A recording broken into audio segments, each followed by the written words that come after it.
나는 오늘부터 화를 끊기로 했다. 화내서 상처 주고 상처 받고 그래서 또 화가 나고 중독처럼 반복되는 이 악순환을 어떻게 끊을 것인가? 레너드 셰프, 수전 에드미스턴 지음. 오늘도 화를 내셨나요? 도시 변두리의 유명 쇼핑몰이 문을 열었다. 개점일에 맞추어 차를 몰고 갔다. 주차장이 이미 만석이다.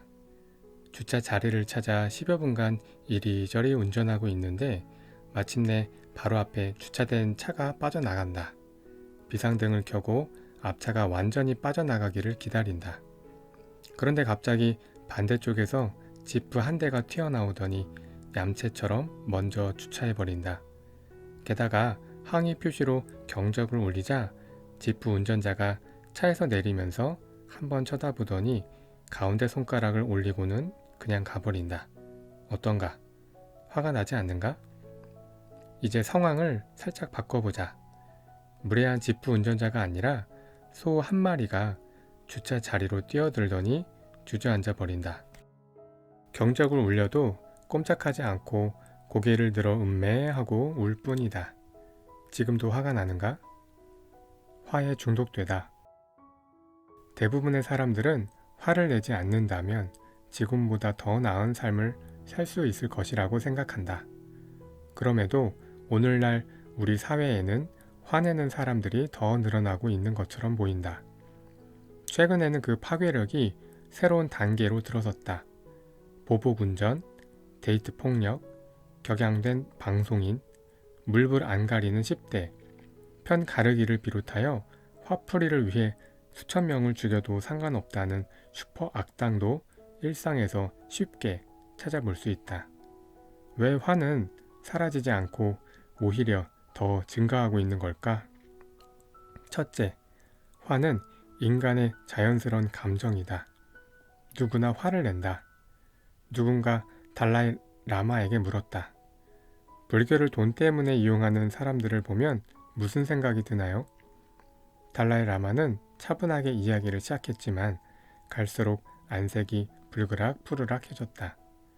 그리고 결국 자신이 화가 났음을 인정했다. 화가 사라지지 않는 둘째 이유는 확실한 대안이 없기 때문이다.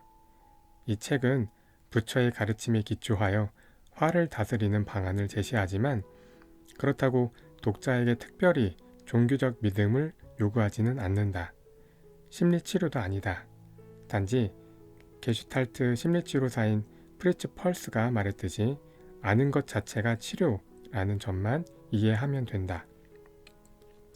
우리는 원하는 것을 얻기 위한 수단으로 화를 사용한다. 대개는 여기에 대해 의문을 품지 않을 뿐만 아니라 화에 따르는 손실에 대해서도 깜깜하다. 그러나 실제 화 다스리기 워크숍에서 가르쳐보면 일단 화내지 않고 문제를 해결할 수 있는 다른 방법을 알게 되면 화는 사라지기 시작한다. 화가 사라지지 않는 셋째 이유는 중독성 때문이다. 화가 나면 몸과 마음 모두 흥분 상태가 된다. 아드레날린이 증가하고 그로 인해 혈압이 상승하는 등 육체적 반응이 동반한다. 화로 인한 흥분 상태는 담배나 술처럼 중독된다. 모든 중독이 그렇듯 화도 악 영향을 남긴다. 심장마비, 뇌졸중과 같은 여러 가지 건강 문제의 원인이 될 수 있다. 나는 화를 낼 때 진짜 내가 살아있음을 느낀다 라고 말하는 사람을 만난 적이 있다. 이는 마치 나는 담배를 피울 때 내가 건강하다고 느낀다 라고 말하는 것과 같다. 흡연이나 음주 같은 중독들은 끊기가 쉽지 않다. 그 이유 중 하나는 일단 중독 행위를 멈추면 짧게는 몇 주에서 길게는 몇 년을 금단 현상으로 괴로움을 겪기 때문이다. 회복 중인 알코올 중독자는 종종 이렇게 말한다. 깨어있는 한순간도 술 생각을 떨쳐버릴 수가 없어요. 그러나 다른 중독들과는 다르게 화내지 않기로 마음먹거나 화에 따른 행동 등을 하지 않기로 결정하면 기분이 좋아진다. 그리고 그 차이를 경험하면 예전 습관으로 돌아가고 싶은 마음이 싹 사라진다. 화난다는 것과 화낸다는 것. 사람들은 화내는데 나름의 합당한 이유가 있으며 화 역시 인간에게 필요한 감정이라고 주장한다. 그렇다. 화가 난다는 것은 주변 사람들이나 환경과의 관계에서 무엇인가 잘못되었다는 것을 보여주는 징표이다. 또한 화는 도덕적으로 잘못된 일을 보았을 때 우리를 행동하게 만든다. 누군가 아이를 학대하는 장면을 보면 의분이라고 부를 수 있는 화가 치솟는다. 하지만 화가 성급한 행동으로 이어지면 상황을 더 악화시킬 수 있다. 엄마가 아이를 반복해서 때리는 장면을 보면 화가 나서 물리적으로 엄마를 제압하고 싶어질 수 있다. 그러나 화난다고 곧바로 그런 식으로 대응하면 일시적으로는 학대를 멈출 수 있을지 몰라도 나중에 엄마가 아이를 계속해서 학대하는 또 다른 이유가 되기도 한다. 반면에 차분하게 방법을 찾아보면 엄마와 아이 간의 긴장 관계를 고조시키지 않고도 문제를 해결할 수 있다.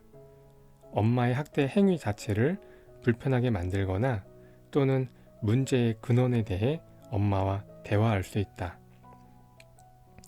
도덕적인 이유로 화를 내고 행동할 때는 상황을 올바로 바로잡기 위해 어떤 선택을 해야 하는지 조심스럽게 생각해야 한다. 결과에 상관없이 행동하는 것은 선을 추구하는 것이 아니라 단지 자신의 감정적 스트레스를 푸는 행위이다. 그리고 결과는 상황을 호전시키기보다 악화시킬 가능성이 크다. 무술뿐 아니라 많은 분야에서는 감정 때문에 성급히 행동하면 패배하기 쉽다고 가르친다. 많은 사람들이 화를 참기 힘들다고 말한다. 또한 화가 나는 것과 화를 내는 것 사이의 차이를 인식하지 못한다. 화가 날 때 이를 참거나 다른 선택을 할 수 없다고 믿는다. 이 책이 줄 수 있는 깨달음 중 하나는 화가 나는 것과 그 결과로 행동을 취하는 것 사이에 의식적으로 공간을 만들어낼 수 있다는 점이다. 이 책이 제시하는 방법을 잘 따른다면 자존감이 높아질 것이다. 더 이상 화를 주체하지 못해 흥분하는 것이 아니라 스스로 화를 통제할 수 있게 된다. 오늘 멋지군요. 잘했어요. 라는 소리를 들었을 때 느끼는 자존감과는 달리 다른 사람의 평가가 필요하지 않다. 나흘간의 가르침이 인생을 바꾸다. 이런 생각들이 의심스러울지도 모른다. 어쩌면 그런 태도가 당연한 반응이다. 화내지 않고 살아갈 수 있다는 것은 왠지 어불성설 같다. 나 또한 1993년 애리조나 투손에서 달라이 라마의 가르침을 받을 때 똑같은 생각이었다. 거기서 화는 파괴적인 감정이며 화 없이도 살아갈 수 있다는 말을 처음 들었다. 당시 나는 공격적인 소송으로 악명을 떨치던 법률 회사에서 변호사로 일하고 있었다. 그래서 화는 내 자아와 인격이 필요할 뿐만 아니라 심지어 필수적이고 유용하다고 생각해 왔었다. 나는 가르침을 받는 나흘 동안 여러 가지 이유로 맨 앞줄 중간에 앉게 되었다. 만약 수업을 빼먹거나 잠이 들면 스님이 바로 알아챌 수 있는 자리였다. 비록 스님이 실제로는 신경을 쓰지 않는다고 하더라도 나는 나에게 가장 좋은 자리를 예약해준 사람들의 기대를 저버리고 싶지 않았다. 가르침의 내용이 화 없이 더 잘 살 수 있다 라는 것이 분명해지자 점점 더 심기가 불편해졌다. 서로 물어뜯으려 덤비는 세상으로부터 나를 지켜내고 주변 사람들을 통제할 힘을 주는 것이 다름 아닌 화라고 믿고 있었기 때문이다. 별로 공감이 가지 않는 내용에 강제로 집중해야 하는 상황이었다. 혼자서 생각했다. 훌륭한 스님이지만 내가 화를 포기할 것이라 생각한다면 오산이야. 나흘간의 세미나가 끝날 때까지 줄곧 같은 생각이었다. 세미나를 마치고 밤에 차를 몰고 집으로 돌아오고 있었다. 그때 누군가 앞에서 갑자기 끼어드는 바람에 급히 브레이크를 밟았다. 놀란 나는 경적을 울렸다. 상대 운전자는 고개를 돌리더니 내게 욕설을 내뱉었다. 차를 돌진해 그의 차를 박살내버리고 싶은 기분이 들었다. 최소한 욕설은 되돌려주고 싶었다.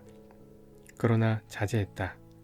나흘 동안 고통스럽게 가르침을 받지 않았던가. 어쩌면 배운 대로 적용해보고 싶었는지도 모른다. 화가 난 이유가 무엇인지 스스로에게 물어보았다.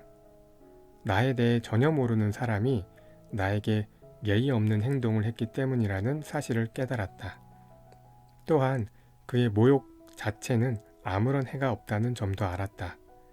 바로 나 자신이 그가 던진 모욕에 의미 부여를 하고 있었던 것이다. 그 점을 깨닫자 스스로가 우스웠다. 그리고 폭발하는 것보다 웃는 것이 얼마나 기분이 더 나은지 느낄 수 있었다. 달라이 라마의 가르침에 대해 처음으로 깨달은 순간이었다. 그리고 그때부터 의식적으로 그의 가르침을 실천하면서 화를 다스리는 법에 대해 공부했다. 그러자 자연스레 삶의 질이 올라갔다. 화내는 데 따르는 비용과 피해가 명확해졌다. 아내와의 아슬아슬했던 결혼 생활도 좋은 방향으로 변화되기 시작했다. 변호사 일도 스트레스가 줄어들면서 놀랍게도 실적이 좋아졌다. 화를 습관적으로 잘 내는 변호사였을 때에는 상대 변호사와 대화를 이렇게 시작하곤 했다. 도대체 당신 고객은 무슨 짓을 하는 겁니까? 내 고객이 실수일 수도 있다는 점을 절대로 인정하지 않았다. 말할 필요도 없이 많은 사건들이 타협점을 찾지 못했다. 그러나 이제는 이런 식으로 대화를 시작한다. 내가 지금 내용을 정확하게 이해하고 있는지 모르겠는데 당신 고객의 입장을 설명해 주실래요? 또한 내 고객에게도 실수의 가능성이 있음을 인정하거나 정보를 제공한다. 그 결과 양쪽 모두 거짓은 줄어들고 사건은 원만하게 해결된다. 전에 없던, 아니 생각해보지도 않았던 행복감이 밀려왔다. 이런 내 경험을 다른 사람들과 공유하고 싶은 마음에 화 다스리기 워크숍을 개발해 달라이 라마의 가르침을 소개했다. 추가적으로 다른 분야에서도 도움이 될 만한 아이디어와 실습 과정을 찾아 덧붙였다. 누군가 워크숍을 바탕으로 책을 써보라고 제안했을 때 더 많은 독자를 만날 수 있고 그래서 더 나은 세상을 만들 수도 있겠다는 생각이 들었다. 흔들리지 않는 평정심으로 유명한 스님에게 승려 2명이 가르침을 받고 있었다. 어느 날 두 제자 사이에 논쟁이 붙었다. 한 명은 스승님도 때때로 화를 낸다고 했고 다른 제자는 스승님은 절대 화를 낸 적이 없다고 했다. 논쟁은 계속됐고 결국 스승에게 직접 물어보기로 했다. 스승은 서예에 몰두해 있었다. 두 제자는 스승이 고개를 들 때까지 조용히 기다렸다. 첫 번째 제자가 물었다. 스승님, 저는 스승님도 가끔 화를 내신다고 했고 저 친구는 스승님이 화를 절대 안 내신다고 했습니다. 스승님은 화를 내십니까? 둘 다 맞다. 스승은 짧게 대답하고는 다시 고개를 숙여 서예에 집중했다. 제자들은 물러나서 이제 스승의 대답에 대해 논쟁했다. 스승의 답으로는 논쟁이 해결되지 않자 두 제자는 흥분하기 시작했다. 감정이 격양된 제자들은 스승에게 다시 몰려갔다. 이번에는 두 번째 제자가 물었다. 스승님, 어찌하여 저의 질문에 답을 주지 않으십니까? 너희 각자가 원하는 답을 이미 주지 않았느냐? 스승이 말하자 첫 번째 제자가 말했다. 저희는 누가 옳은지를 알고 싶습니다. 누가 옳은지를 알면 옷이 나오느냐, 밥이 나오느냐? 스승이 말했다. 두 제자는 잠시 생각하더니 대답했다. 나오지 않습니다, 스승님. 너희들은 왜 애써서 고통받으려고 하느냐? 스승이 반문했다. 이후 두 제자는 평정심을 가질 수 있었다. 요구가 화를 부른다. 화내는 이유는 단순하다. 요구가 충족되지 않기 때문이다. 모든 사람들은 자신의 주변을 둘러싸고 있는 세상에 기본적으로 요구하는 것들이 있다. 어떤 것은 지속적이다. 예를 들면 타인이 자신에게 상처 주지 않기를 바란다. 또 어떤 것들은 특별한 상황에서 생겨난다. 생일 선물을 바란다거나 일할 때 방해받고 싶지 않다는 것과 같은 요구다. 배우자나 직장 동료처럼 특정 관계에는 그에 맞는 요구가 있다.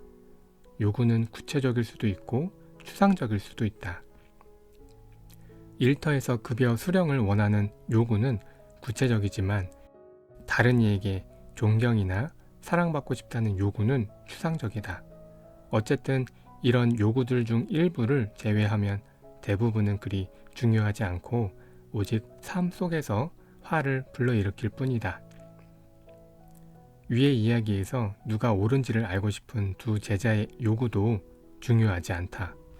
사건이 중요하든 사소하든 화의 원인은 같다. 감정적 동요 아래 충족되기를 바라지만 충족되지 않는 요구가 깔려있기 때문이다. 넓은 의미에서 그 요구는 왜와 같다. 나는 화가 났어. 왜냐하면 여기에서 요구라는 단어를 사용한다는 점이 중요하다. 그것은 우리의 마음이 행복을 위해 세상이나 사람들에게 기대하는 것으로 내면의 필요와 욕망이라 할 수 있다. 요구를 확실히 소리내어 말하면 요청이 된다. 화가 치밀 때 잠깐 멈춰서 자신의 요구가 무엇인지 생각해 볼 수 있다면 이미 화를 다스리기 시작한 것이다.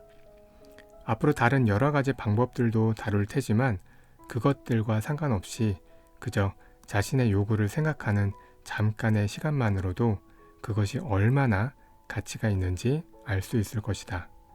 실제로 특정 유형의 화는 별다른 노력 없이도 해소된다. 간단해 보이는 사건이 그 속에 깊은 문제를 가지고 있을 때가 어렵다.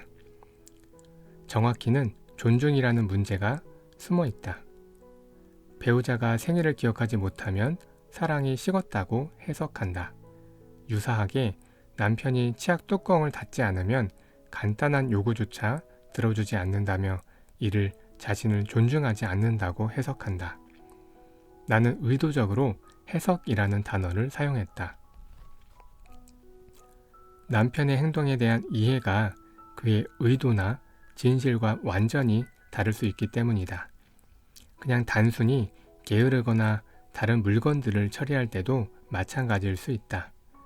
만약 그렇다면 그의 행동은 사랑이나 존중과는 아무런 상관이 없다. 심리치료에서는 요구나 기대의 밑바닥에 깔려있는 이유를 탐색한다. 예를 들면 비판받을 때 즉시 화가 난다면 원인은 성장 과정에서 부모의 비판을 자주 받았기 때문이다. 심리치료의 주 목적은 불안의 근본 원인을 파악하는 것이다. 그러나 여기서 우리가 하려고 하는 바는 치료가 아니다. 단순히 화를 다스리고 이를 바꾸는 것이다. 아무리 사소한 상황이더라도 잠깐 멈춰 충족되지 않은 요구가 무엇인지 생각해보는 것으로 충분하다. 자신의 요구가 무엇인지 인식하는 연습을 하면 가장 정직하고 정확하게 자신이 왜 화를 내는지 알 수 있다. 이러한 연습을 반복하면 화내는 횟수와 강도가 줄어들고 그에 수반하는 스트레스도 사라진다. 그리고 특별히 노력 없이도 자신을 자극하는 것이 무엇인지에 대한 정확한 통찰력이 생긴다. 잠시 멈춰 스스로 질문하는 과정이 자신의 요구가 정확히 무엇인지 파악하는 것보다 더 중요하다. 멈춘 그 자체가 화를 줄인다.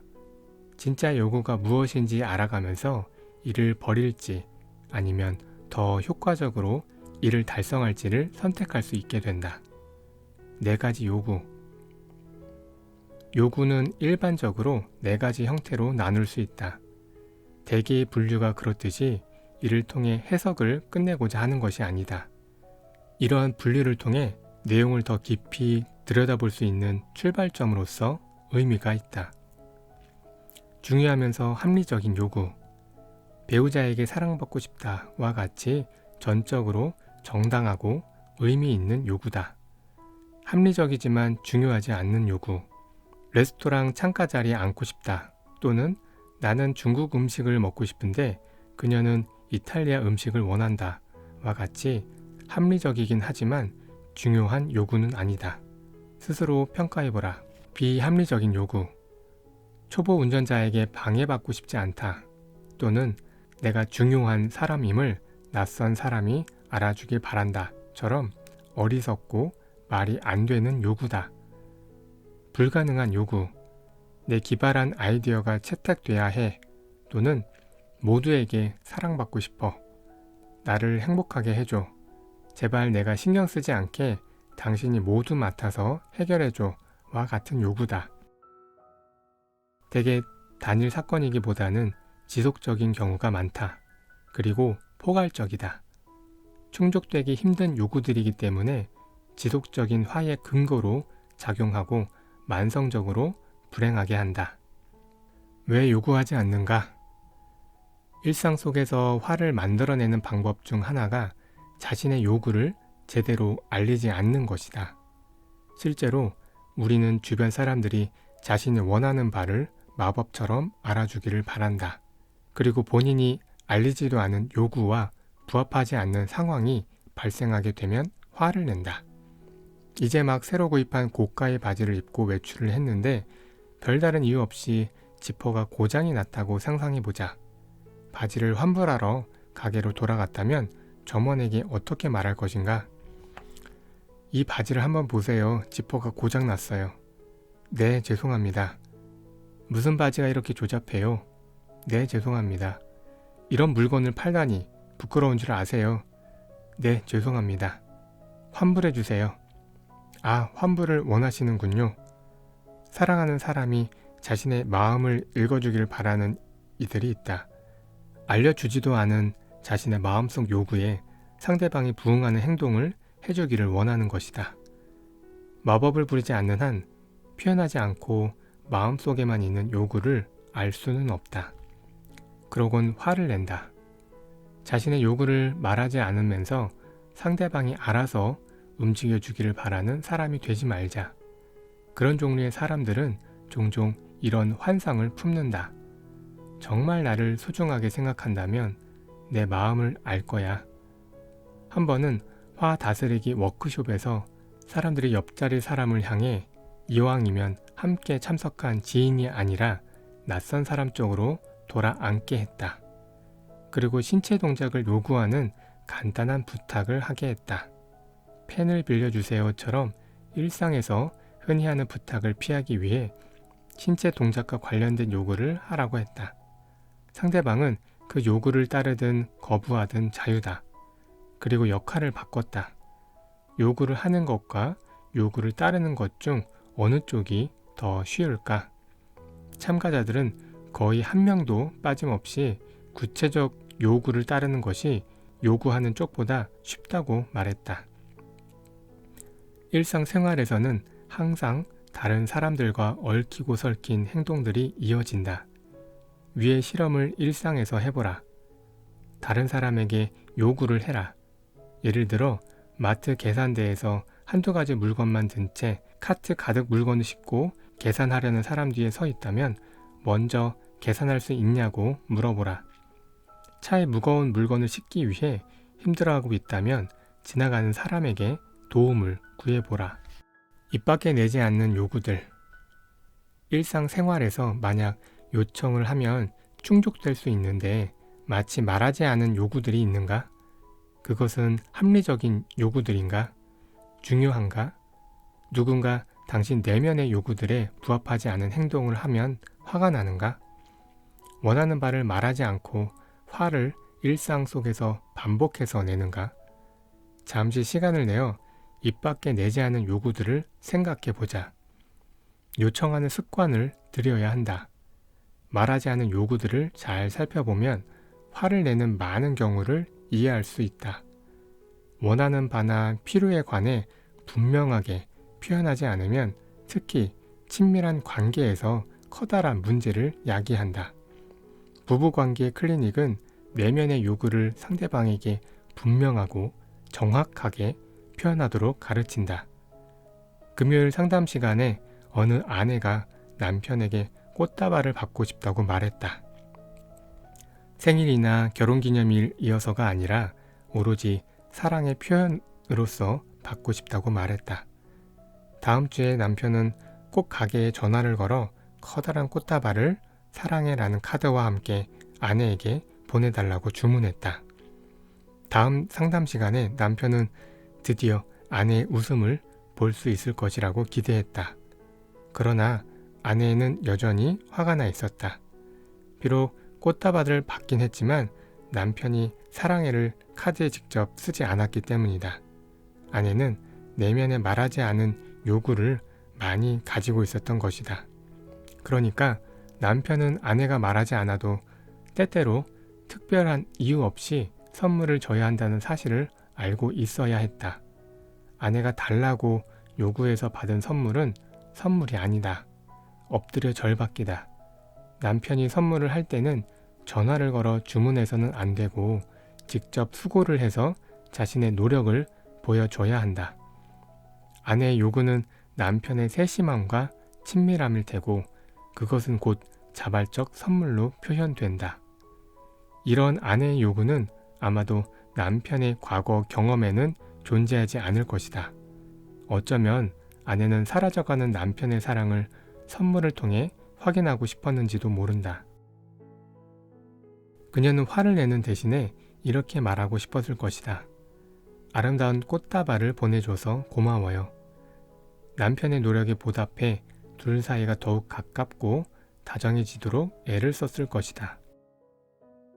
요구를 밝히지 않으면 많은 관계가 위험에 빠져 있다.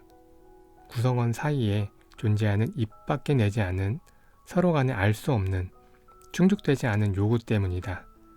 이런 관계에는 부부, 연인, 이웃, 사업 파트너, 조직 구성원들이 포함된다. 독서 모임에 비해 결혼 관계가 그러하듯 관계가 더 중요할수록 그들 사이에는 잃을 것이 더 많아진다. 잃을 것이 많은 사이일수록 자신의 요구를 분명하게 밝히지 않는 경향이 있다. 너무 위험하기 때문이다. 한쪽 배우자는 자신이 원하는 바가 얼마나 많은지 상대방이 알게 되면 관계에 금이 갈까 두려워한다. 또한 흔한 두려움은 이것이다. 사람들이 내 본 모습과 내가 원하는 바를 알게 되면 나를 따돌리거나 아예 외면할지도 몰라. 세 번째 공포는 자신의 요구를 다른 사람이 거절하면 따라오는 감정이다. 자신의 욕망을 충족시키기 위해서는 우선 이를 분명하게 표현해야 한다. 그러나 표현한다고 해서 반드시 충족되지는 않는다. 때때로 사람들은 자신의 요구를 숨긴다. 이를 말하는 것이 너무 위험하다는 것을 알기 때문이다. 예를 들어 어느 남편이 자신이 애인을 만들어도 아내가 반대하지 않기를 바라는 욕망을 가지고 있다고 해보자. 이 경우에는 요구를 말하는 것이 결코 관계를 개선시키지 않을 것이다. 아내 입장에서는 남편이 결혼 서약을 준수하고 외도하지 않기를 바랄 것이다. 따라서 남편이 내재된 욕망을 말하지 않아야 결혼 생활을 온전하게 유지할 수 있다. 물론 서로의 중요한 요구가 충족되지 못한다면 관계를 끝내는 것이 오히려 바람직하다. 그러나 그런 관계라 하더라도 감정상의 다른 문제로 인하여 결단을 내리지 못하는 경우가 많다.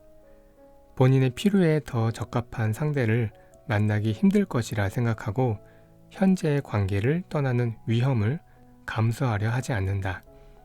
삶의 형태에 변화를 주지 못하는 것은 화가 삶의 일부로서 자리 잡게 만드는 또 다른 이유 중 하나이다. 반드시 자신의 요구를 다른 사람에게 알려야 한다는 법칙은 없다. 스스로 이를 밝히지 않을 수 있다.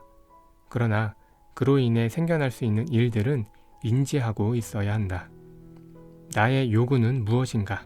자신에게 중요한 사람들이 충족시켜주기를 바라는 요구지만 아직 설명하지 않은 것들이 있는가? 본인 삶 속에 중요한 인물을 한 번에 한 명씩 생각하고 그들에게 어떤 화나 불만을 품고 있는지를 떠올려 보자. 만약 있다면 다음의 방법을 통해 도움을 받을 수 있다. 우선 표현을 할 경우에 충족될 수 있는 요구인지 하나씩 살펴보라. 이를 표현하는데 두려움을 느끼는가? 아니면 표현하지 않아도 상대방이 이 정도는 알 수 있겠지 하고 추정하고 있는가? 자신의 마음을 배우자가 아니면 관련된 그 누구든지 읽어낼 수 있다고 무의식적으로 기대하고 있지는 않은가? 한꺼번에 모든 요구에 대한 요청을 하지는 말자. 한 번에 하나씩 요청하라. 어떤 이유에서든 원하는 바를 표현하기 어렵다면 타당한 요구인지 스스로에게 물어보라. 만약 표현하기 어렵다면 최소한 그 요구가 충족되지 않았을 때 느끼는 화에 대한 본인의 역할과 책임에 대해서 이해하게 될 것이다. 다시 말해 해당 상황에서 어쩔 수 없이 화를 내야만 하는 것이 아니라 본인에게 선택권이 있다는 것이다. 자신의 욕망이나 필요를 분명하게 표현하지 못하면 고립되거나 외로워진다. 많은 독신자들이 만족스러운 배우자나 인간 관계를 찾기 힘들다고 불평한다. 그들은 자신의 욕망을 표현하면 그나마 가능성 있는 상대방도 불현듯 떠나버리지 않을까 하는 두려움을 가지고 있다. 그러나 오히려 표현하지 않음으로써 만족스러운 인간 관계를 형성하지 못한다. 나는 이를 인간관계의 비행 경로 이론이라고 부른다. 당신은 내 공항에 착륙할 수 있다. 너무 빨라도 느려도 안 된다. 너무 왼쪽이나 오른쪽으로 치우쳐서도 안 된다. 또 너무 높거나 낮아도 안 된다. 그러나 나는 어떤 코스가 정확한지 알려주지는 않겠다. 그리고 한 번 착륙에 성공했다 하더라도 다음번에도 착륙 코스가 동일할 거라 생각하지는 마라.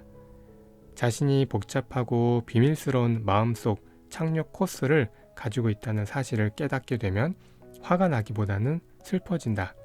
그러나 변화를 도모할 수 있는 힘이 생긴다. 완벽하지 않아도 좋아. 우리는 관계를 실망과 실패로 몰고 가는 또 다른 이유가 있다. 그것은 다름 아닌 자신이 맺고 있는 관계가 완벽해야 한다는 기대다. 우리가 완벽이라 정의 내리는 것은 머릿속에 형성되어 있는 과거의 기억과 캐캐묵은 편견에서 나온다. 모든 면에서 행복한 결혼 생활을 하고 있는 부부가 있다. 그런데 남편은 아내가 요리하기를 좋아하지 않는다는 이유 하나만으로 화를 낸다. 아내는 가게를 직접 운영하며 아이들에게도 훌륭한 엄마다. 남편은 그런 아내와 그녀의 일을 존중한다. 그러나 남편은 완벽에 대한 잘못된 기대를 가지고 있어서 저녁으로 냉동 음식을 먹을 때나 외식을 해야 할 때마다 화가 난다. 아내도 화가 나기는 마찬가지다. 아내는 경제적으로 풍족한 삶을 요구하며 남편이 이에 부응하여 밖에 나가 열심히 일하기를 바란다. 그러면서 동시에 아내는 남편이 가정에 신경을 쓰지 않는다고 화를 낸다. 결핍된 한 부분에만 집중하는 것이 아니라 관계를 전체적으로 바라보는 관점만 가져도 상황은 즉시 개선된다.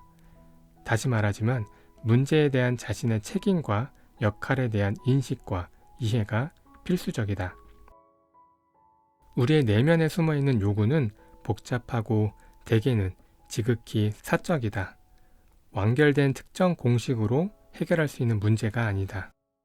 그러나 내면의 욕망을 인식하지 못하고 그래서 표현하지도 않음으로써 생겨나는 화의 총량을 줄이면 본인 내면의 요구를 해결하는 데 힘을 얻을 수 있다.